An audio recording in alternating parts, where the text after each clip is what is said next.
भयानक वर्षा हो रही थी।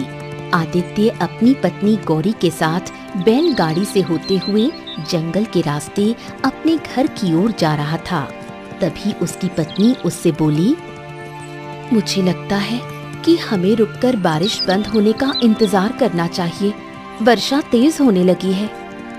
हाँ, बात तो तुम्हारी सही है भाग्यवान, लेकिन कहीं ऐसा ना हो कि हम रुक जाएं, लेकिन वर्षा ही ना रुके। हम जंगल में फंस जाएंगे, क्योंकि जंगल की वर्षा ऐसे ही होती है तो फिर होती जाती है। चल चल चल चल चल जल्दी चल। ये सुनकर गौरी चुप हो गई। आदित्य तेज तेज बैलगाड़ी हाँकने लगा। मुझे लगता है कि आपको बैलगाड़ी धीमी चलानी चाहिए, क्योंकि बारिश होने की वजह से चारों ओर कीचड़ जम गई है। कहीं ऐसा ना हो कि बैल बिदक जाए।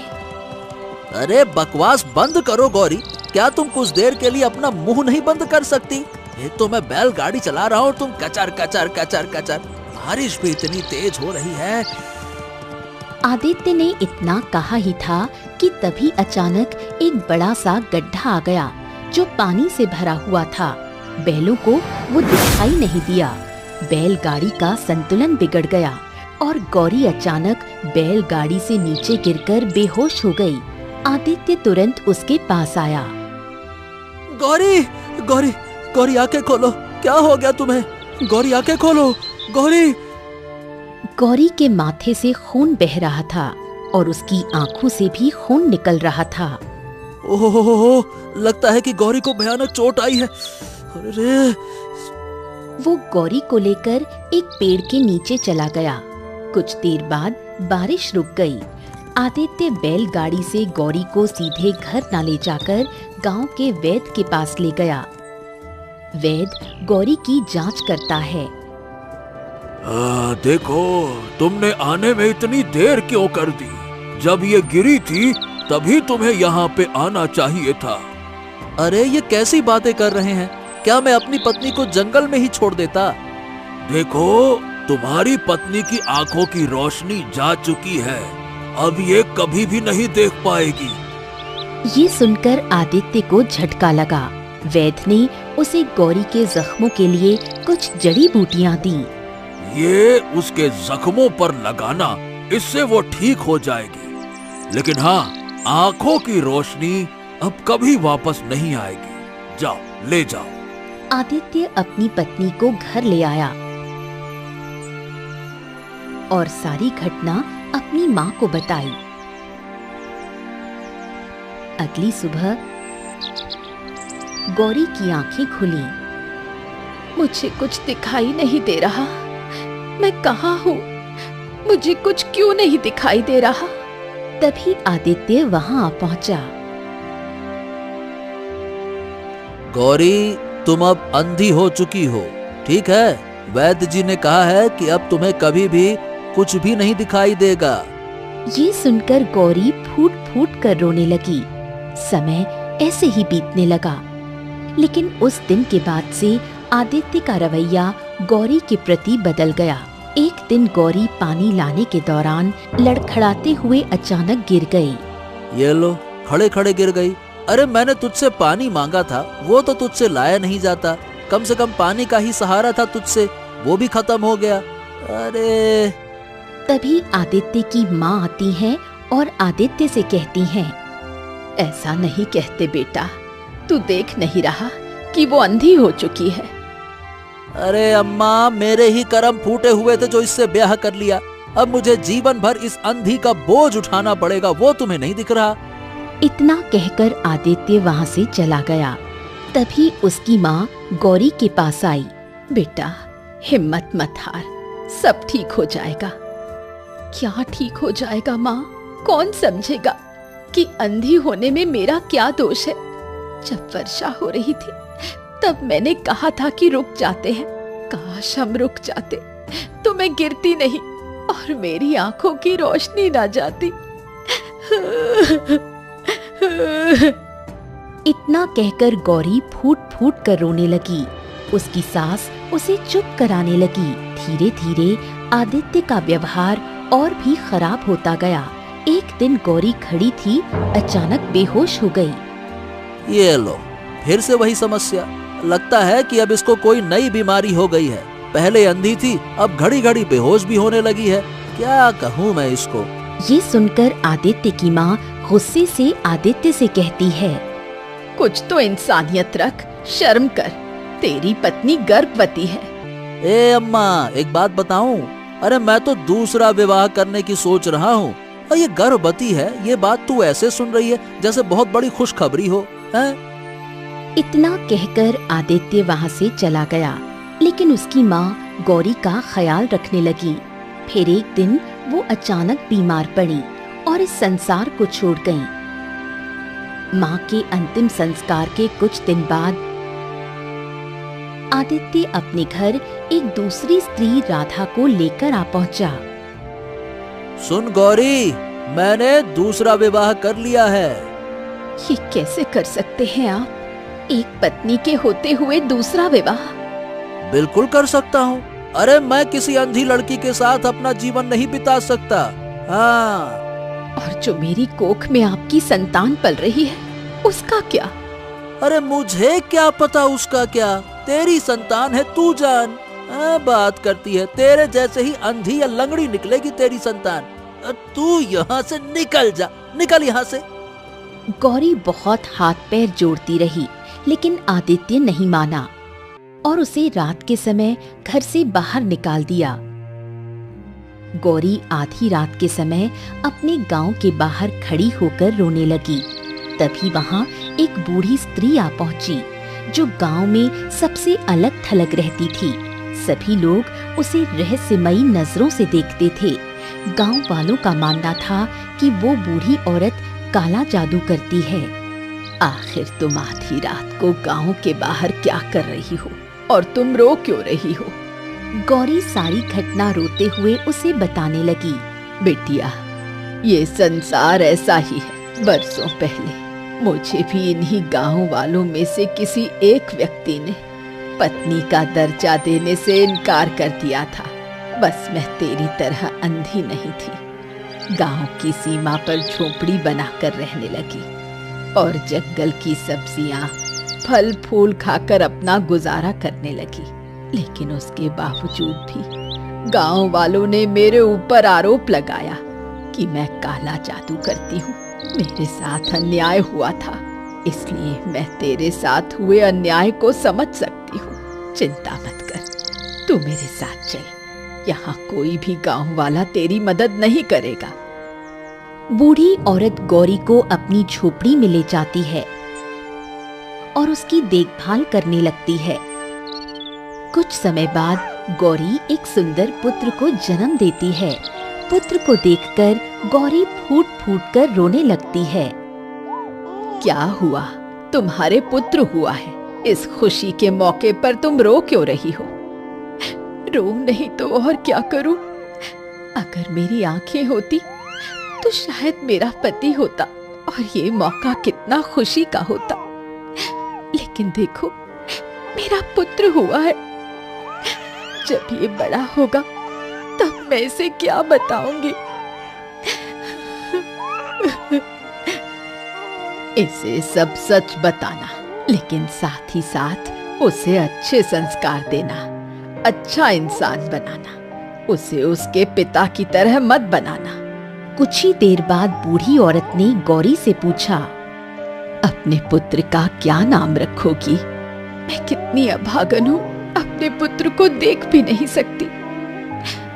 इसका नाम अर्जुन रखूंगी। समय ऐसे ही बीतने लगा और देखते ही देखते अर्जुन 5 वर्ष का हो गया। बूढ़ी औरत हर सुबह जंगल जाती, वहां से सब्जियां और फल लेकर झोपड़ी में लौटती थी। लेकिन एक दिन वो जंगल गईं तो फिर कभी वापस नहीं लौटी।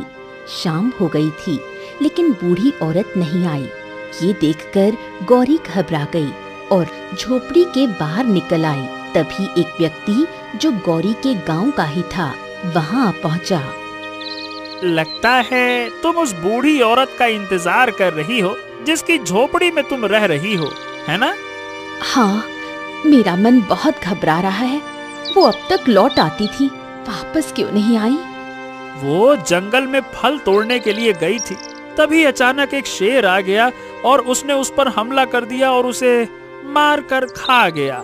इस घटना को मैंने बहुत दूर से देखा और कुछ गांव वालों ने भी देखा।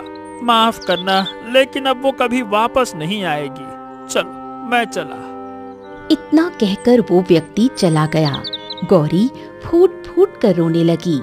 तभी उसका नन्हा पुत्र अर्जुन आ गया। माँ, क्या हुआ? तुम रो क्यों रही हो? दादी कहाँ गई? अर्जुन उस बूढ़ी औरत को दादी कहने लगा था। बेटा, दादी अब कभी नहीं आएंगी। वो हमसे बहुत दूर एक दूसरे संसार में जा चुकी है। अर्जुन की आंखों में आंसू आ गए। अगले दिन अर्जुन रोता हुआ गौरी से बोला, माँ, मुझे बहुत जोरों से भूख लगी है। ये सुनकर गौरी की आंखों से आंसू बहने लगे। मेरा बेटा, मैं तुझे भूखा नहीं रहने दूंगी। ये बात अलग है कि मैं कुछ कर नहीं सकती, लेकिन तू चिंता मत कर। तू यहीं रह, झोपड़ी से बाहर मत निकलना। मैं कुछ खाने पीने का सामान लेकर आती हूँ। इतना कहकर गौरी निकल जाती है और एक पेड़ के नीचे बैठकर सोचने लगती है, अब क्या करूं? मुझे तो कुछ दिखाई भी नहीं देता और मेरा बेटा भूखा है। तभी वहां से एक व्यक्ति गुजरता है जो दूसरे गांव का था। वो गौरी को रोते हुए देखकर उसे भिखारिन समझता है। ये लो एक सिक्का। मैं एक सिक्के से ज्यादा किसी को भीख नहीं देता। लो, रख लो। गौरी उस सिक्के से कुछ खाने ही वाली थी कि अचानक उसके मन में अपने बेटे की भूख का ख्याल आ गया। उस दिन के बाद गौरी गांव भर में भीख मांगने लगी और अपने पुत्र की परवरिश करने लगी। समय यूं ही बीतने लगा और अर्जुन 10 वर्ष का हो गया। एक दिन अर्जुन की माँ भीख मांगने गई हुई थी और अर्जुन भूख से बेहाल था। अर्जुन अपने आप से बोला, क्या करूं? माँ तो शाम को आएगी, लेकिन मुझे बहुत डर लग रहा है। भूख लगी है। इतना कहकर अर्जुन अपनी झोपड़ी से बाहर निकल गया। कुछ दूर जाकर अर्जुन की नजर अपने पिता आदित्य पर पड़ी, जो गांव के मुखिया के साथ कुछ बातचीत कर रहा था। अपने पिता को देखकर अर्जुन के मन में प्रेम जाग उठा और वो खुद से बोला, एक बार धीरू काका ने मुझे बताया था यही मेरे पिता हैं। चलो, पिता से कुछ खाने को मांगता हूँ। पिताजी मुझे जरूर खाना खिलाएंगे। हाँ। इतना कहकर अर्जुन अपने पिता के पास चला गया। उसे घूरने लगा। आदित्य अर्जुन को सवालिया नजरों से देखने लगा। तभी मुखिया मजाक उड़ाते हुए बोला, अरे आदित्य, रुको भैया, रुको रुको, इतनी क्या जल्दी है? तुमने इसे पहचाना नहीं क्या? ये तुम्हारा ही पुत्र है। ये सुनकर आदित्य चौंक गया। ये क्या बात कर रहे हो मुखिया जी? अरे हाँ हाँ, क्या तुम्हें याद नहीं? तुम्हारी पत्नी, अरे गौरी। हाँ, जो उस बूढ़ी औरत की झोपड़ी में रहती है, वही बूढ़ी औरत जो काला जादू करती थी और कुछ समय पहले ही एक शेर का शिकार बन गई। अब गौरी सारे गांव में भीख मांगती है और उसका बेटा दिन भर झोपड़ी में बैठा रहता है। उसकी हालत देखकर तो लग रहा है कि बेचारा कई दिनों से भूखा है, इसीलिए तुम्हारे पास आया है। उसको लगा होगा कि तुम पिताजी हो, कुछ मदद करोगे। अरे भाई, अब जैसा भी हो, है तो तुम्हारा ही बेटा, एक अंधी भिखारन का बेटा। ये सुनकर आदित्य अपने आप को बड़ा ही अपमानित महसूस करने लगा। उसने अर्जुन का हाथ झटकते हुए कहा, अरे मैं तेरा कोई पिता विता नहीं हूँ, दूर रह मुझसे।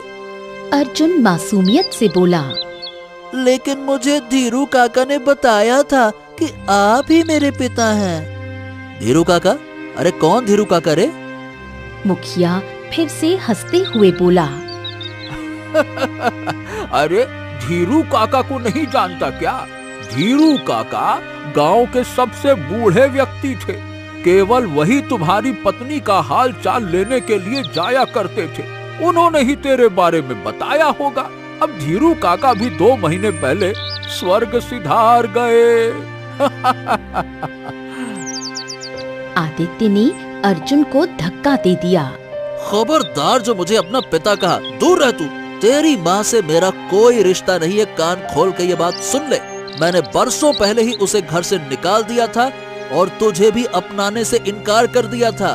तेरी पहचान तेरे पिता से नहीं, तेरी माँ से है। और तेरी माँ एक अंधी भिखारन है जो पूरे गांव में भीख मांगती रहती है। आगे से मेरी उंगली पकड़ने की कोशिश भी मत करना, नालायक कहीं का। इतना कहकर आदित्य गुस्से में पैर पटकता हुआ वहां से चला गया। अर्जुन आंसुओं से भरी अपनी आंखें लेकर अपनी झोपड़ी में वापस आ गया। शाम को अर्जुन अपनी माँ को सारी घटना बताते हुए बोला। धीरू काका ने बताया था माँ कि आदित्य ही मेरे पिताजी हैं। जब मैं उनके पास गया लेकिन उन्होंने मुझे झिड़क दिया, बहुत डांटा। माँ, मेरे पिता बाकी के पिता जैसे मुझे प्रेम क्यों नहीं करते? गौरी की आंखों से आंसू बहने लगे और वो सारी सच्चाई अपने बेटे को बताने लगी। अर्जुन, जो कम उम्र में ही समझदार हो चुका था, गंभीर स्वर में बोला। चिंता मत करना माँ, समय सबका बदलता है, हमारा भी बदलेगा। अब मैं कभी अपने पिता के पास नहीं जाऊंगा और उनसे कोई बात नहीं करूंगा। हाँ। समय ऐसे ही बीतने लगा और देखते ही देखते गौरी का पुत्र 20 वर्ष का हो गया। 20 वर्ष होने के बाद अर्जुन अपने आप से बोला, अब मैं अपनी माँ को भीख नहीं मांगने दूंगा। अब मैं बड़ा हो गया हूँ, मुझे काम करना चाहिए। अब मैं अपनी अंधी माँ का सहारा बन सकता हूँ। हाँ। अगले दिन अर्जुन सीधे गांव के मुखिया के पास जाकर बोला, मुखिया जी, मैं क्या कह रहा हूँ कि आपके तो गांव में बहुत सारे खेत हैं। क्या आप मुझे उन खेतों में से किसी भी एक खेत में काम करने के लिए रख सकते हैं? मुखिया अर्जुन का मजाक उड़ाते हुए बोला, नहीं रख सकता। अरे भैया, मैं एक अंधी भिखारन माँ के बेटे को काम पर नहीं रख सकता। अरे तुम्हारी अंधी माँ ने तुम्हें हमेशा गांव से अलग रखा। क्या पता उसने तुम्हें क्या क्या सिखाया हो। हाँ।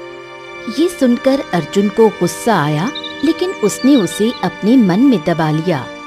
मुखिया जी, आप जानते हैं कि मेरी माँ ने मुझे गांव से अलग क्यों रखा? क्योंकि गांव वालों ने कभी मुझे और मेरी माँ को सम्मान की नजर से नहीं देखा और उन सब ने कभी मदद भी नहीं की। अरे वो इसलिए नहीं की क्योंकि तुम्हारी माँ पूरे गांव में भीख मांगती है। क्या तुमने कभी भीख मांगने वालों की इज्जत देखी है? इज्जत की बात करते हैं। मुखिया जी, मैं इस दाग को मिटाना चाहता हूँ। मैं नहीं चाहता कि मेरी माँ अब भीख मांगे। हाँ, भीख ना मांगे तो खाओगे क्या भैया? क्षमा करो बेटा, क्षमा करो अर्जुन, मैं तुम्हारी मदद नहीं कर सकता।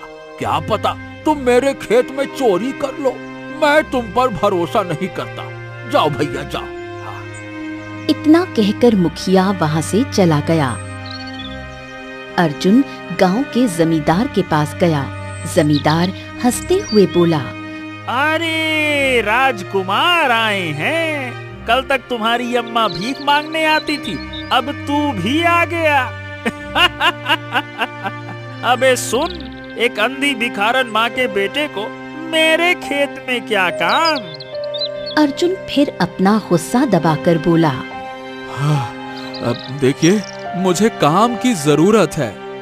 जमींदार मजाक उड़ाते हुए बोला, क्यों भाई, क्या तेरी माँ को अब कोई गांव में भीख नहीं देता क्या? वैसे भी तो पिछले 20 साल से भीख का ही तो खा रहा है। भिखारी की औलाद, तुझे तो आदत पड़ गई होगी ना। अपने माँ का उसके काम में सहयोग कर भाई, और क्या। ये सुनकर अर्जुन की आंखों में आंसू आ गए। जमींदार जी, अब मैं बड़ा हो गया हूँ। मैं अपनी अंधी माँ का सहारा बनना चाहता हूँ। मैं मेहनत करना चाहता हूँ इसीलिए आपके पास आया हूँ। अरे भैया, तो हमको माफ करना, मैं तुझे काम पर नहीं रख सकता। मैं हमेशा उन लोगों को काम पर रखता हूँ जो भरोसेमंद होते हैं। और तेरा क्या भरोसा, तू एक अंधी भिखारन का बेटा है जो उस बूढ़ी औरत की झोपड़ी में रहती है, जिसके बारे में गांव वालों का मानना था कि वो काला जादू करती है। क्या भरोसा तेरा, तू क्या क्या करे, काला जादू, चोरी डकैती? ना भैया ना, तेरे ऊपर कोई भरोसा ना है। गांव वाले गलत सोचते थे जमींदार साहब। उसी बूढ़ी औरत ने हमारे बुरे समय में मेरी माँ को सहारा दिया। जब वो गर्भवती थी तब उस बूढ़ी औरत ने सहारा दिया। सबकी अपनी अलग अलग सोच होती है। अब भाई, तेरे लिए वो बूढ़ी औरत हो सकती है, कोई देवी हो सकती है जो कि बरसों पहले शेर का खुराक बन गई, पर मेरी नजर में वो काला जादू करने वाली एक डायन थी। तेरी माँ भी एक डायन ही होगी, और एक डायन अपने बच्चे को कभी भी भलाई का काम तो ना सिखाती। और ये भी तो सोच, कुछ तो तेरे पिता आदित्य ने भी तेरी माँ के अंदर देखा होगा, तभी तो जब वो पेट से थी धक्के मार कर बाहर निकाल दिया और तुझसे कभी बात तक ना करी।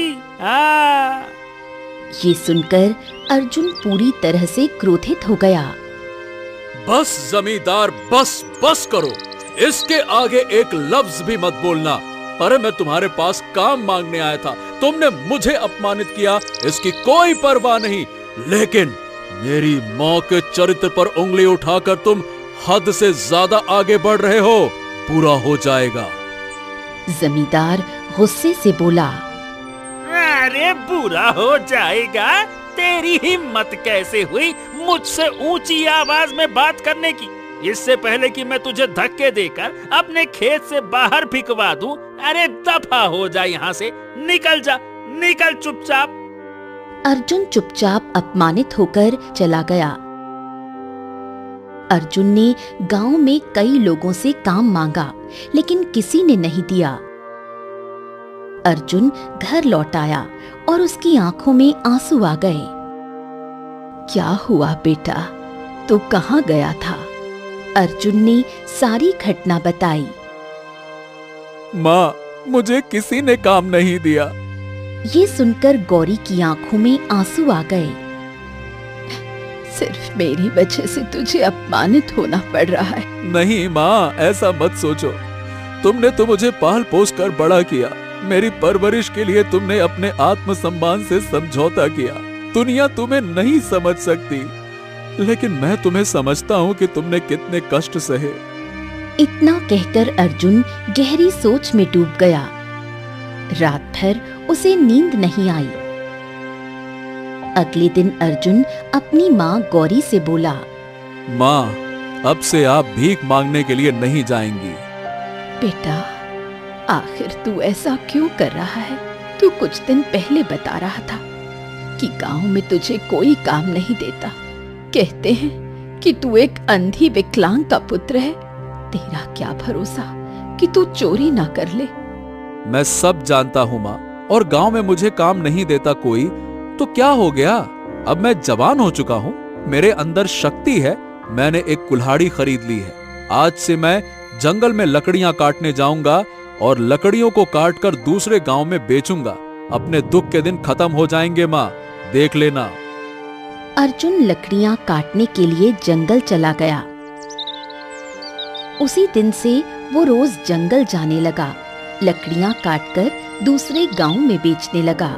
धीरे धीरे गौरी की किस्मत बदलने लगी। कुछ समय बाद अर्जुन ने झोपड़ी के स्थान पर एक अच्छा सा घर बनवा लिया।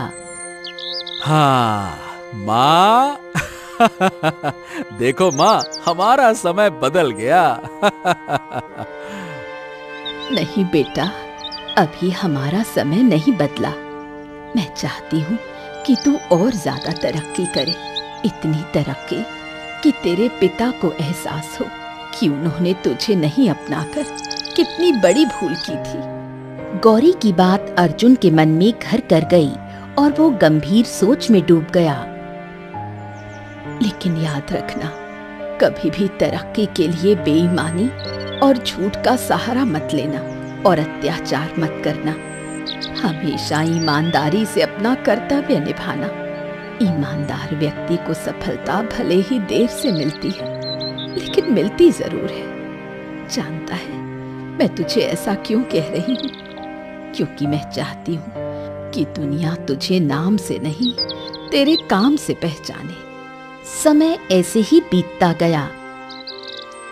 एक दिन अर्जुन जंगल में लकड़ियां काट रहा था कि उसकी नजर झाड़ियों में छिपे एक खंडहर पर पड़ी। अरे, ये तो बड़ी विचित्र बात है। ये खंडहर झाड़ियों में ऐसे छिपा हुआ है। बाप रे बाप, पहले इस पर मेरी नजर क्यों नहीं पड़ी? चलो चलकर देखता हूँ। अर्जुन खंडहर के नजदीक चला गया। वो बक्से के पास गया और गौर से देखने लगा। ओ, ये तो बहुत पुराना बक्सा मालूम पड़ता है। खोलता हूँ। अर्जुन ने तुरंत बक्सा खोल दिया। बक्सा खोलते ही उसकी आंखें आश्चर्य से फैल गईं। उसमें बेशकीमती हीरे जवाहरात और बहुत ही प्राचीन सोने के मूल्यवान सिक्के रखे हुए थे। बक्सा पूरा भरा हुआ था। हाँ, इसमें तो बेशकीमती हीरे जवाहरात और प्राचीन मूल्यवान सोने के सिक्के रखे हैं। हाँ, ये तो इतना धन है कि मेरी 7 पीढ़ियों को भी काम करने की जरूरत नहीं पड़ेगी। तभी अर्जुन को उसकी माँ की बातें याद आ गईं। हाँ, नहीं नहीं नहीं नहीं, ये बक्सा जिसका है उसे ही मिलना चाहिए। तभी अर्जुन की नजर बक्से में लगी शाही मोहर पर पड़ी। ये बक्सा तो हमारे राज्य के राजा विक्रम के महल का मालूम पड़ता है। क्या करूं क्या करूं? क्या इस बक्से को राजा विक्रम को सौंप दूं या फिर पंचायत को दे दूं? क्या किया जाए? नहीं नहीं नहीं, अगर मैं ये बक्सा पंचायत को दे देता हूं तो क्या भरोसा ये बक्सा महल तक पहुंचे भी या ना पहुंचे। माँ कहा करती है कि जो चीज जिसकी होती है वो उसे मिलनी ही चाहिए। अर्जुन गहरी सोच में डूब गया। अर्जुन बक्सा लेकर घर चला आया और सारी घटना अपनी माँ को बताते हुए बोला। हाँ, तो अब बताओ माँ, मुझे क्या करना चाहिए? इसमें सोचने की क्या बात है बेटा? मैंने तुझे हमेशा ईमानदारी का पाठ पढ़ाया है। अगर इस बक्से पर राजा विक्रम की शाही मोहर है तो ये बक्सा उन्हीं के हाथ में देना। ठीक है माँ, अगर ऐसी बात है तो फिर कल सुबह ही इस बक्से को मैं स्वयं राज दरबार में जाकर राजा विक्रम के हाथों में ही दूंगा। अगले दिन अर्जुन वो बक्सा लेकर राजमहल चला गया। राज दरबार में अर्जुन के हाथ में बक्सा देखकर राजा विक्रम चौंक उठा। क्या बात है, ये बक्सा तुम्हारे पास कैसे पहुंचा? महाराज, मैं एक लकड़हारा हूँ। जंगल में लकड़ियां काटने गया था। अचानक मेरी नजर झाड़ियों से ढकी एक गुफा पर पड़ी। जब मैं गुफा के भीतर गया तो वहां मुझे ये बक्सा पड़ा मिला। बक्सा खोलकर देखा तो उसमें बेशकीमती हीरे जवाहरात और प्राचीन स्वर्ण मुद्राएं थीं। अब उस पर राजमहल की शाही मोहर भी लगी थी, इसीलिए मैं उसे सीधे आपके पास ले आया। राजा विक्रम ये सुनकर चकित रह गया। वाह वाह वाह वाह, अद्भुत! मैंने अपने जीवन में ऐसे ईमानदार व्यक्ति बहुत ही कम देखे हैं। तुम इस खजाने को अपने पास रखकर कितने धनवान बन सकते थे, तुम्हें इसका अंदाजा भी है? लेकिन महाराज, मेरी माँ कहती है जो वस्तु जिसकी होती है वो उसको ही मिलनी चाहिए। उन्होंने मुझे हमेशा ईमानदारी का पाठ पढ़ाया है। ये सुनकर राजा विक्रम अपने सिंहासन से उठ खड़ा हुआ। उसने वो बक्सा अर्जुन के हाथ से ले लिया और मंत्री की ओर मुड़कर बोला। शाबाश शाबाश अर्जुन, ये वही बक्सा है जो राजमहल से चोरी हुआ था। हम कब से इसकी खोज में थे, क्योंकि इसमें हमारे पूर्वजों का खजाना रखा हुआ था। अगर ये किसी लालची व्यक्ति के हाथ लगता तो ये निशानी हमेशा के लिए खो जाती। हम तुम्हारे शुक्रगुजार हैं। महाराज, मैं आपको बताने ही वाला था। जिस रात ये बक्सा चोरी हुआ उस रात एक सैनिक ने राजकुमार को महल से बाहर जाते देखा और बक्सा उनके हाथ में था। क्या? तो राजकुमार को तुरंत दरबार में बुलाया जाए। जाओ लेकर आओ। कुछ ही देर में राजकुमार दरबार में आ पहुंचा। राजकुमार बक्से को देखकर घबरा गया। सच बोल दो राजकुमार, झूठ बोलोगे तो तुम्हें इतना कठोर दंड दूंगा कि तुम्हें इसका अंदाजा भी नहीं है।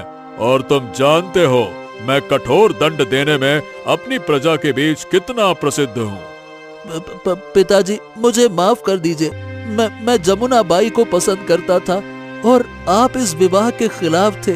मैं ये खजाना लेकर उसके साथ राज्य से भाग जाना चाहता था। अरे तुमने एक वैश्या के लिए अपने ही पूर्वजों के खजाने की चोरी कर ली। अरे मूर्ख कहीं के, अगर वो तुमसे धन खत्म होने के बाद अलग हो जाती तो क्या करते? हाँ, मुझे अपनी भूल का एहसास है। ये एहसास बाद में करना, पहले तुम्हें पश्चाताप करना होगा। अब तुम एक सामान्य चोर की तरह जेल में रहोगे और वही सजा पाओगे जो हर अपराधी को मिलती है। राजा विक्रम ने अपने पुत्र को बंदी बनाकर कारागार में डलवा दिया और अर्जुन की ओर देखकर बोला, अर्जुन, अब से तुम असली राजकुमार हो। अब मैं उस माँ से मिलना चाहता हूँ जिसने तुम्हें इतने अच्छे संस्कार दिए हैं। राजा विक्रम 2 सैनिकों के साथ अर्जुन के गांव पहुंचा। गांव वाले राजा को देखकर आश्चर्यचकित हो गए। राजा गौरी से बोला, वाह वाह वाह माताजी, वाह, अद्भुत। आपने अपने बेटे को जो ईमानदारी सिखाई है, हम उससे प्रभावित हैं। इसीलिए हम इसे गांव का जमींदार घोषित करते हैं और साथ ही उसे महल में एक ऊंचा पद भी देते हैं और इनाम स्वरूप 10,000 स्वर्ण मुद्राएं भी प्रदान करते हैं। ये सुनकर गौरी प्रसन्न हो गई। क्या तुम देख नहीं सकती? अर्जुन राजा को पूरी घटना सुनाता है कि कैसे उसकी माँ की आंखों की रोशनी चली गई थी और कैसे उसने 15 साल तक भीख मांगकर उसे पाला। राजा की आंखों में आंसू आ गए। ओह, ये तो मैं क्या कहूँ, मैं निशब्द हूँ तुम्हारी घटना सुनकर। माताजी, अगर आप चाहे तो मैं आपके पति को सजा दे सकता हूँ। नहीं, मेरे बेटे की सफलता ही उसकी सबसे बड़ी सजा है। राजा विक्रम मुस्कुराने लगा। कुछ दिनों में अर्जुन की किस्मत पूरी तरह बदल गई। उसकी झोपड़ी की जगह अब एक आलीशान हवेली खड़ी थी। कुछ समय बाद अर्जुन ने एक प्रसिद्ध वैद्य को बुलाया। मैं अपनी माँ के आंखों का इलाज करवाना चाहता हूँ वैद्य जी। चाहे जितना भी धन खर्च हो, बस मेरी माँ देख सके। हाँ, आपकी माँ की आंखें ठीक हो सकती हैं। आप निश्चिंत रहिए। कई दिनों के इलाज के बाद एक दिन गौरी की आंखों की रोशनी लौट आई। बेटा, मुझे सब कुछ दिखाई दे रहा है। अर्जुन मुस्कुराने लगा।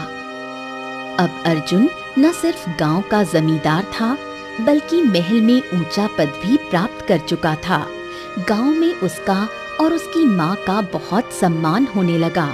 एक दिन अर्जुन का पिता आदित्य अपनी दूसरी पत्नी राधा के साथ अर्जुन के पास आ पहुंचा। मेरे बेटे, मैंने तेरी माँ और तेरे साथ बहुत अन्याय किया। शायद इसीलिए भगवान ने मुझे संतान के सुख से वंचित किया। मुझे माफ कर देना बेटे, मुझे माफ कर दे। गौरी ने अपने पति से नजरें फेर लीं। आपने कभी मुझे बेटे का दर्जा नहीं दिया। मेरी माँ ने अंधी होकर भी मुझे भीख मांग कर पाला और आप तो जीवित रहते हुए भी साथ नहीं थे। मेरी माँ गर्भवती थी, लेकिन आपने उस पर तरस नहीं खाया और आधी रात के समय मेरी माँ को धक्के देकर दर दर की ठोकरें खाने पर मजबूर कर दिया। आपने ये भी नहीं सोचा कि वो आपके ही होने वाले बच्चे की माँ है। क्षमा करें, आप हमको क्षमा करें और आप जा सकते हैं और दोबारा कभी वापस मत आइएगा। जाइए। आदित्य निराश होकर अपनी दूसरी पत्नी के साथ चला गया। इस प्रकार एक अंधी माँ का बेटा गांव का राजकुमार बन गया। ये सिद्ध हो गया कि एक माँ का आशीर्वाद एक सामान्य बेटे को भी ऊंचाइयों तक पहुंचा सकता है। ईमानदारी, संघर्ष और माँ के आशीर्वाद की ये कहानी समय के पन्नों पर स्वर्ण अक्षरों में दर्ज हो गई।